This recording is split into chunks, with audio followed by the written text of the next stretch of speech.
이번에 김포시에 위치한 고촌읍 신곡리 일대를 다녀왔습니다.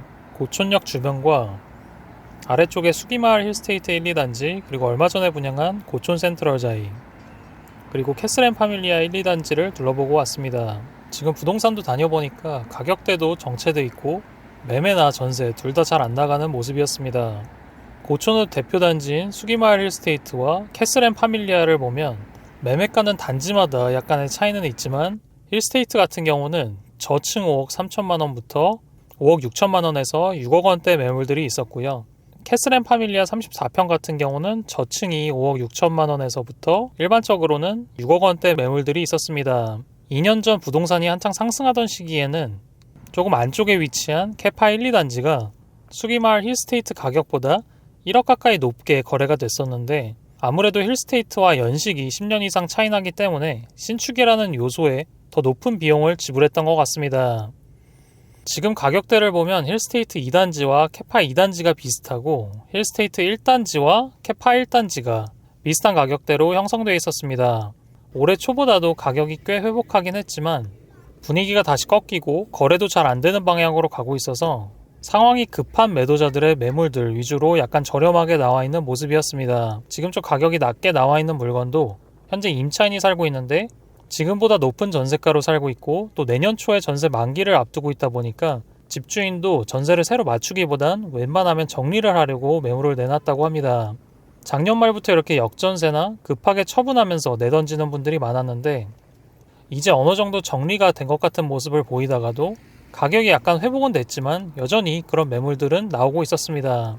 34평 전세가 같은 경우는 수기마을 힐스테이트는 3억 8천만 원 정도로 형성되어 있는데 지금 찾는 사람이 워낙 없다 보니까 그 가격에 나갈 수 있을지도 모르겠다는 식으로 말씀을 하셨고, 캐파 같은 경우는 지금 한 4억 정도로 형성되어 있었습니다. 이쪽 신곡리 일대는 연식, 그리고 고촌역과 김포대로에서 멀수록, 그리고 비행기 소음과 더 가까울수록 가격에 디스카운트가 많이 되는 편이고요. 그런 점에서 수기마을 힐스테이트 같은 경우는 김포대로와 더 가까운 대단지임에도 불구하고 2008년식이라는 점에서 비역세권인 단지들보다 높게 거래는 안 되고 있습니다. 그리고 캐슬앤 파밀리아 1, 2단지 중에서도 1단지가 상대적으로 낮게 형성되어 있습니다. 캐파 2단지 같은 경우는 초등학교와 상권과도 가깝고 커뮤니티 센터에 수영장도 있어서 1단지보다는 선호도가 높다고 합니다.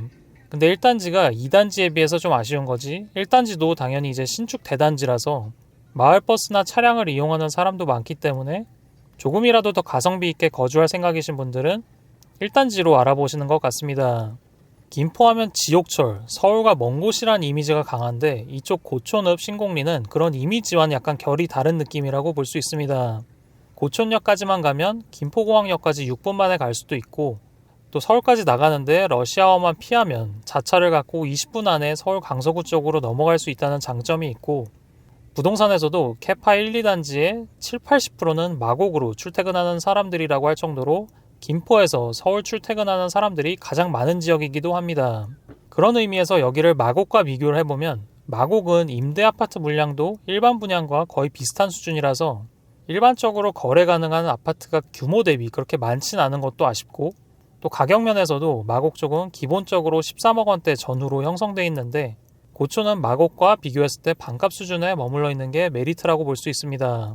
그리고 마곡뿐만 아니라 김포와 자주 비교되는 인천의 검단, 그리고 부평 쪽도 다녀보고, 김포 더 안쪽에 있는 풍무동, 일산까지 다녀봤지만 다른 곳들도 주요 단지들 같은 경우 대부분 6억 이상 하고 있기 때문에 마곡으로 출퇴근이 가능한 입지에 6억 전후면 나쁘지 않다는 생각이 들어서 마곡에 직장이 있으신 분들 중에 더 먼 곳으로 생각하시는 분들이라면 고촌도 한번 고려해보시면 좋을 것 같습니다. 고촌이 그동안 아쉬웠던 점은 생활권 규모라고 생각하는데 고촌역 남쪽에 아파트가 7,000세대 정도 되는 지역이라서 중심 상가를 와보면 상가들도 아직 다 들어서지도 않았고 굉장히 조용한 편입니다. 또 대중교통이나 차량으로 어디든 이동하기에도 불편함이 있는 건 사실입니다. 그리고 읍지역답게 농어촌 특별 전용이 가능한 부분이 있기 때문에 이곳에 머물러 지낼 수요가 있다는 점에서는 좋지만 그 외에 학원가는 부족해서 인근의 사우동이나 일산, 멀게는 목동까지도 다닐 수 있다는 단점이 있습니다. 그래도 또 좋은 점들을 보자면 내년에 고촌 센트럴자이 1300여 세대가 들어서면 상권도 조금은 더 활성화되지 않을까 싶기도 하고, 또 미래의 계양 강화 고속도로나 제1외곽순환도로와 한강로를 연결하는 고촌 IC가 들어서면 이쪽 신곡리 쪽으로 들어오는 차량도 분산돼서 서울로 나가는 시간도 지금보다 좀 더 단축되지 않을까 싶고요.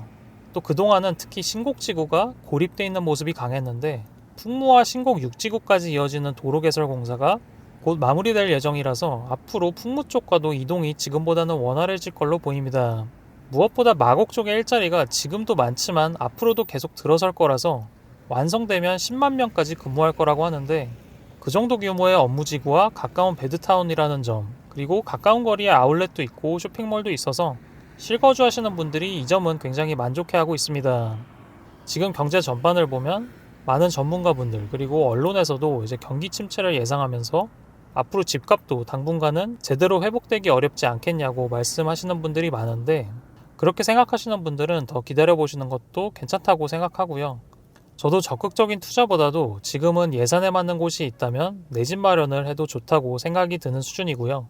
내년부터 신생아 대출이 풀린다고 하는데 이게 사실 지금 분위기를 크게 전환시킬 거라 생각하진 않지만 그래도 지금처럼 수요를 틀어막고 있는 상황보다는 나아질 수 있기 때문에 올 초와 마찬가지로 집 매수를 미뤄왔던 분들이 또다시 시장에 일시적으로는 들어오지 않을까 싶기도 해서 그런 정책들이 나오고 나서 임장을 다니고 집을 알아보기보단 나오기 전부터 미리 임장도 다니는 게 좋다고 생각합니다. 그리고 얼마 전 분양했던 고촌 센트럴자이의 청약 경쟁률을 보면 이쪽의 잠재 수요도 어느 정도인지 예상해 볼 수 있습니다. 34평 기준으로 7억 5천만 원 정도에 분양을 했는데 84B 타입이 1순위에서 미달나긴 했지만 청약 전까지는 많은 사람들이 분양가가 높다, 누가 김포를 7억 5천에 사냐 이런 얘기들도 많았지만 청약 경쟁률이란 결과만 보면 생각했던 것보다 많은 사람들이 청약을 넣은 걸 보고 이 입지에 이 가격대로도 수요가 꽤 있다고 생각이 듭니다. 만약 인근에 미분양이 많은 상황이었다면 할인 분양을 하던지 계약 축하금을 지급하던지 뭔가 더 파격적인 혜택들이 나왔을 텐데 지금 여기 주변의 미분양은 인천 계양구나 서구 정도 뿐이라서 시간이 해결해 줄 거라 판단해서 그런지 입주 지정 기간을 2개월에서 5개월까지 늘리는 수준으로만 나왔습니다. 마곡이나 인근으로 직주 근접을 신경 쓰면서 동시에 신축급 대단지 30평대에 거주하길 원하지만 예산은 6억 수준이라면 더 먼 곳들을 가보시기 전에 고촌도 임장을 가보셨으면 좋겠습니다. 그리고 임장을 가게 되면 고촌역 북측도 다녀보시고요.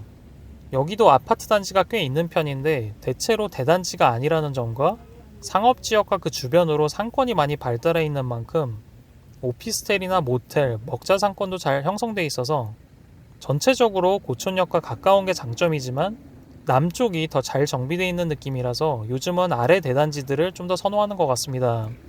오늘은 여기까지 하고 다음에 또 다른 지역을 다녀와서 영상을 남기도록 하겠습니다. 감사합니다.